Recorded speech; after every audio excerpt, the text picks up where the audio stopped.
क्या आप 2023 में एफडी करना चाहते हो और हाईएस्ट रिटर्न की तलाश में हो, तो फिर आप बैंक्स के अंदर एफडी नहीं कर सकते फॉर दी हाईएस्ट रिटर्न, क्योंकि HDFC bank, ICICI, axis bank ये आपको अप टू 7% का ब्याज प्रोवाइड करेगी।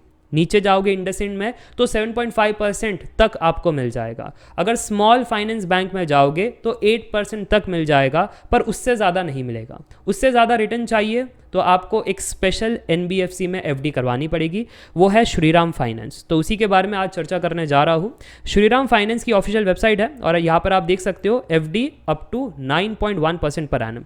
ये सीनियर सिटीजन के लिए है, बट मैं तो नॉर्मल सिटीजन की बात करूँगा। आप अप टू 8.5% पर एनम का ब्याज एफडी रिटर्न्स कमा सकते हो थ्रू दिस इंस्ट्रूमेंट। तो चलिए डिटेल में चर्चा करते हैं। ये ऑफिशियल वेबसाइट है, अगर आप स्क्रॉल करोगे नीचे तो आपको पूरा चार्ट मिल जाएगा और यहाँ पर जो हाईएस्ट एफडी रिटर्न है वो इस वाले डोमेन में है, यानी मिनिमम 50 मंथ्स का लॉक इन करना पड़ेगा और ईयरली इंटरेस्ट अगर आप पे आउट लेते हो तो 8.5। अगर आप चाहते हो कि क्यूमुलेटिव वो चलता रहे तो क्यूमुलेटिव के केस में 9.71 यह आपका इफेक्टिव यील्ड होगा। बट क्यूमुलेटिव जनरली नहीं करते हैं क्योंकि रिकरिंग इनकम चाहिए होती है एफडी से, सो ईयरली इज बेस्ट। तो 8.5% ये आपको हाईएस्ट मिलेगा। पर इसमें एक कैच है, और कैच शायद जिन्होंने श्रीराम फाइनेंस में एफडी करवाई भी होगी उनको पता नहीं होगा, उनके लिए चेतावनी है दैट श्रीराम फाइनेंस एक एनबीएफसी है, बैंक नहीं है। अगर बैंक में अगर आप एफडी करते हो वो इंश्योर्ड रहती है बाय डीआईसीजीसी, बट एनबीएफसी की जो एफडीज है वो इंश्योर्ड नहीं होती है। या आप चेक भी कर सकते हो, is Shriram Finance FD insured? No, it is not insured because it is NBFC. यानी अगर कल को ये जो श्रीराम फाइनेंस की कंपनी है डूब जाती है तो आपका प्रिंसिपल भी डूब जाएगा एंड इंटरेस्ट भी डूब जाएगा। तो ये चीज़ आपको ध्यान में रखनी है। इंटरेस्ट रेट यहाँ पर ज़्यादा है तो थोड़ा सा रिस्क भी इन्वॉल्व है।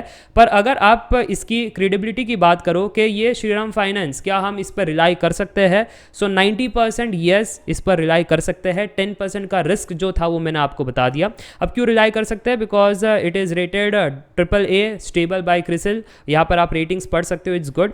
वैसे अगर आप रेटिंग्स के बारे में बात करो तो DHFL की भी एक बार रेटिंग अच्छी थी, येस बैंक की भी रेटिंग अच्छी थी, पर येस बैंक भी डूबा था, DHFL भी डूबी थी। सो रिस्क इन्वॉल्व होता है, बस उसी के बारे में बता रहा हूँ, डरा नहीं रहा हूँ, बस बताना मेरा काम है that 90% it's good but 10% risk is involve. High returns चाहते हो थोड़ा रिस्क लेना पड़ेगा। अगर हाई रिटर्न्स नहीं चाहते हो, मीडियम रिटर्न्स पर खुश हो, then go for big banks जो अश्योर्ड है by DICGC and have a secure stable return. ठीक है, इसी के साथ ये वीडियो एंड करना चाहूँगा। ऐसे और फाइनेंशियल वीडियोज़ के लिए इस यूट्यूब चैनल को ज़रूर से सब्सक्राइब कर लेना।